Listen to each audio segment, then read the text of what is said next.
Question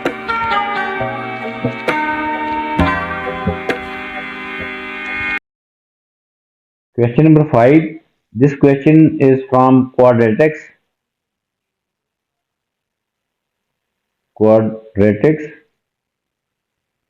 Quadratic functions भी कह सकते हैं. Quadratic function.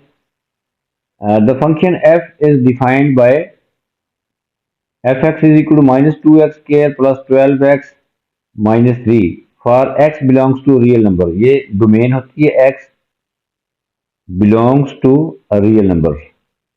All numbers can satisfy this function. X belongs to a real number. First part of this question is express this minus 2x square plus 12x minus 3 in this form. Minus 2 into x plus a whole square plus b, where a and b are constants. तो हमने इस expression को, इस general expression of quadratic expression को इस form में लिखना है. इस फॉर्म को बोलते हैं कंप्लीटिंग स्क्वायर फॉर्म. हमने इस एक्सप्रेशन को इस फॉर्मेट में लिखना है. इसको बोलते हैं कंप्लीटिंग स्क्वायर फॉर्म. तो उसको क्या तरीका है उसको इसमें बनाने का. तो फर्स्ट ऑफ ऑल हमारे पास फंक्शन है minus 2x square plus 12x minus 3. पहला स्टेप होता है कि माइनस 2 कॉमन ले लें हम, या ये भी कह सकते हैं कि इस एक्सप्रेशन को माइनस 2 से डिवाइड और माइनस 2 से मल्टीप्लाई कर दें, या सिंपली एक्चुअली माइनस 2 से मल्टीप्लाई और माइनस 2 से डिवाइड करेंगे, या simply we can say that minus 2 जो है एक्स स्क्वायर के कोएफिशिएंट को 1 बनाना है. एक्स स्क्वायर का कोएफिशिएंट क्या है? माइनस 2. यहाँ पे 1 कैसे आएगा? हम कॉमन ले लेते हैं. माइनस 2 एक्स स्क्वायर माइनस, क्योंकि माइनस का साइन आएगा यहाँ दूसरी टर्म के साथ, क्योंकि माइनस 2 हमने कॉमन ले लिया. Minus 6x plus 3/2. इस टर्म के साथ प्लस क्यों आया है? क्योंकि नेगेटिव साइन बाहर है ब्रैकेट के. अब हमारे पास विद इन ब्रैकेट 3 टर्म्स हैं. कंप्लीट स्क्वायर के लिए स्क्वायर टर्म्स 2 होती हैं, यहाँ पे सिर्फ एक है एक्स स्क्वायर. ये एक्स स्क्वायर कंप्लीट स्क्वायर ये होता है a minus B whole square A square plus B square minus 2ab. ये देखें दो टर्म्स ऐसी हैं जिनमें स्क्वायर है, स्क्वायर टर्म. तो यहाँ पे स्क्वायर एक स्क्वायर टर्म है, तो दूसरी स्क्वायर टर्म फाइंड करनी. वो कैसे फाइंड करते हैं? एक्स वाली टर्म को आपने 2x पे डिवाइड कर देना है. हमेशा एक्स वाली टर्म 6x है, इसको 2 पे डिवाइड कर 2x पे डिवाइड करेंगे तो हमारे पास रह गया 3. अब क्योंकि यहाँ पे स्क्वायर टर्म में से तो इस 3 का ले लेंगे स्क्वायर. इस 3 का स्क्वायर क्या आएगा? वो आएगा 9. क्या आएगा? 9. तो अब हम ये जो 9 है ये हम यहाँ पे प्लस कर देंगे. प्लस करेंगे तो माइनस भी करना पड़ेगा. तो ये इसमें 6x के साथ प्लस 9 भी करेंगे और माइनस भी, ताकि एक्सप्रेशन पे कोई फर्क ना पड़े. तो इसको हम लिख सकते हैं minus 2x square minus 6x और यहाँ पे प्लस 9 माइनस 9, और ये रिमेनिंग टर्म जो इसको ऐसा लिख दें 3/2.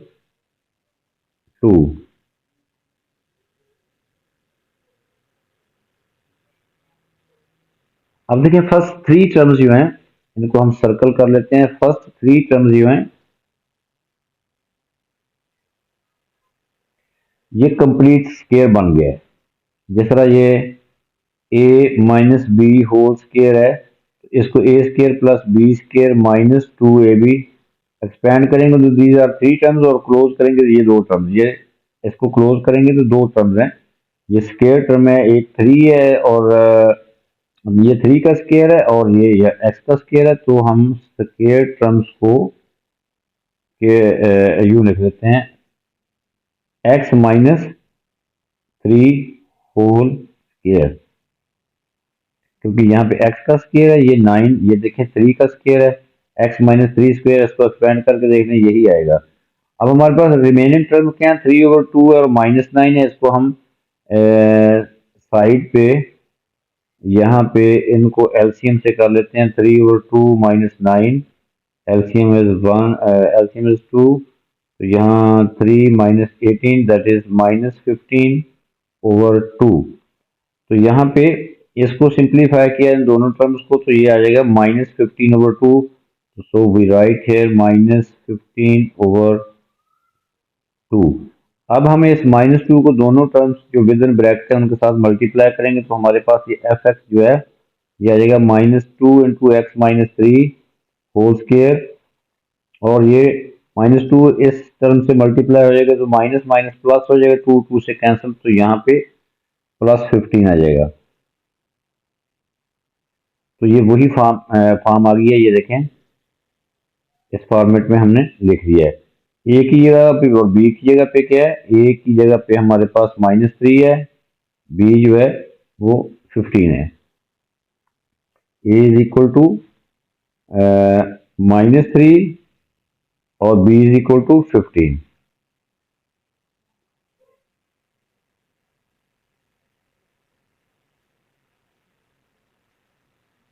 नेक्स्ट है state the greatest value of F X. F X function की ग्रेटेस्ट वैल्यू वो जो है वो 15 होती है। ये कांस्टेंट वैल्यू जब इस फॉर्मेट में हम लिख देते हैं तो ये 15 जो होती है यही मैक्सिमम वैल्यू, ग्रेटेस्ट वैल्यू यही होती है। क्योंकि एक्स स्केयर का कोएफिशिएंट देखें, ये एक्स स्केयर का कोएफिशिएंट नेगेटिव है, तो इसका ग्राफ ओपन डाउनवर्ड। ये देखें, ये मैं आपको फिगर बना कर सकता हूँ।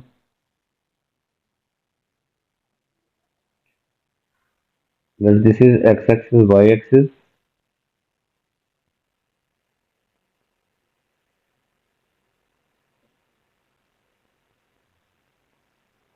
टर्निंग पॉइंट क्या होता है, ये टर्निंग पॉइंट है, इसका साइन चेंज कर दें 3 आ जाएगा, इसको ऐसा लिख दें 3 15 एक्स माइ 3 है, और यहाँ इसका साइन चेंज करना है, इसको ऐसा लिखना है।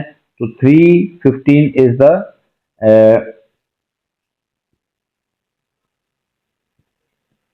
Point, maximum point 3 15। ये देखें यहाँ पे हम this diagram keep it in your mind that this diagram is not drawn to a scale. Just मैं आपको समझाने के लिए कर रहा हूँ। 3 है, y है 15, लेट सपोज दिस इज 15। तो ये ग्राफ इसका होगा open downward because coefficient of x square is negative. अब देखिए मैक्सिमम वैल्यू फंक्शन की क्या है, state the greatest value of F X. F x by की वैल्यू को कहते हैं, सो ग्रेटेस्ट वैल्यू इज 15। तो इसको हम यूं भी लिख सकते हैं कि greatest value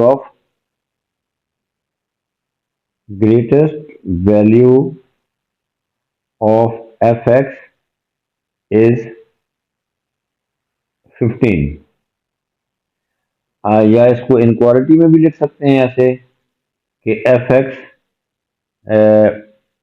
x is less than equal to 15। जब हमने F X less than equal to 15 लिखना है तो फिर भी हम अंडरस्टूड है कि दैट मैक्सिमम वैल्यू 15 है, बाकी वैल्यू इससे कम आ रही है, maximum value is 15।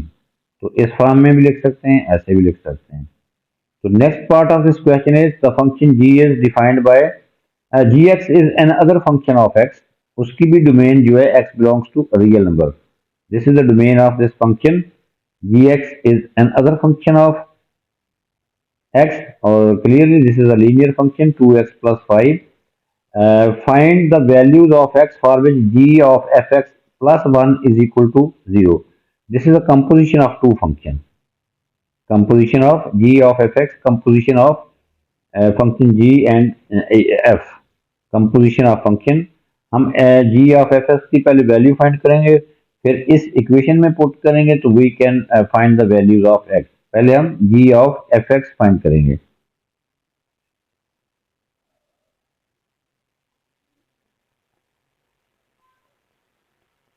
Ji X is given, that is G X हमारे पास है, गिवन है, that is 2x+5।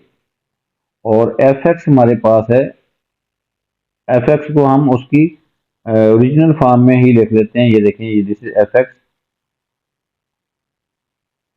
-2x² + 12x - 3।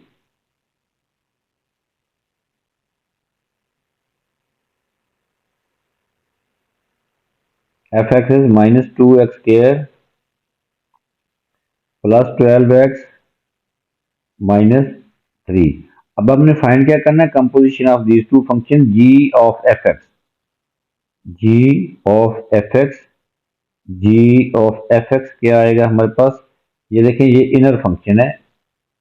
अब यहाँ पे जिसको मैंने बाउंड किया है, ये यहाँ एफ एक्स की बजाय हम ये एक्स इस फंक्शन को लिख देंगे और g रिमेन्स एज सच, तो this become g into F X की बजाय हम ये एफ फंक्शन ऑफ एक्स लिख देंगे -2x² प्लस 12x -3। तो ये -2x² प्लस 12x प्लस -3। अब देखें हम इससे कंपेयर करेंगे जी एक्स के साथ। जी एक्स में देखें यहाँ पे विद इन ब्रैकेट जी के साथ जो यहाँ पे x है, तो यहाँ पे x आ रहा है 2x प्लस 5। जो भी यहाँ पे वैल्यू होगी x, यहाँ पे x है तो यहाँ x आ जाएगा। फॉर एग्जांपल यहाँ t है तो यहाँ t आ जाएगा। ये 2 और 5 तो रहने रहने हैं, जो भी वेरिएबल हो वो यहाँ पे आ जाएगा। अब आपके पास x नहीं है बल्कि g के साथ ये एक्सप्रेशन है, तो यहाँ पे इससे कंपेयर करें, in place of x we will put this, तो फिर ये आ जाएगा g ऑफ एफ एक्स की वैल्यू आ जाएगी, ये हम फाइंड कर रहे हैं। तो g ऑफ एफ एक्स फिर क्या आएगा, g ऑफ एफ एक्स हमारे पास आएगा, यहाँ पे पुट कर रहे हैं हम in place of this x we will put this, because यहाँ पे g के आगे x है और यहाँ पे g के आगे ये एक क्वाड्रेटिक एक्सप्रेशन है। तो सो 2 इंटू एक्स, एक्स की बजाय हम ये लिख देंगे 2 इंटू -2x² प्लस 12x -3। ये आ गया है g ऑफ एफ एक्स। ये हमारे पास g ऑफ एफ एक्स आ गया। इसको हम कर लेते हैं सिंप्लीफाई, -4x² प्लस 24x -6। ये हमारे पास आया है g ऑफ एफ एक्स। अब हम इस इक्वेशन में पुट करेंगे g of F X plus 1 is equal to 0। इस इक्वेशन में पुट करते हैं तो ये आएगा g of F X plus 1 is equal to 0। g of F X की वैल्यू जो है वो अब ये एक्सप्रेशन है, यहाँ पे पुट कर देंगे, +1 कर देंगे उसमें, तो so this become -4x² plus 24x -6 plus 1 is equal to 0। इसको सिंप्लीफाई करेंगे, we get -4x² plus 24x -5 is equal to 0।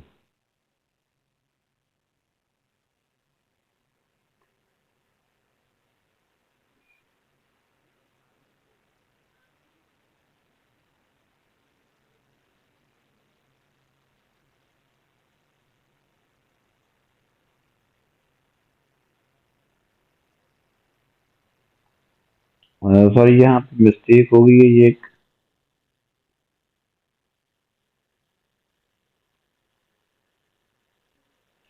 Ji of F x में हमने ये 2 और 2x, ये अभी हमने 2x किया और प्लस 5 भी है, यहाँ पे हमने 5 भी लिखना है, तो यहाँ भी 5 आ जाएगा। इसको सिंप्लीफाई करेंगे हम, तो we get -4x² plus 24x -1।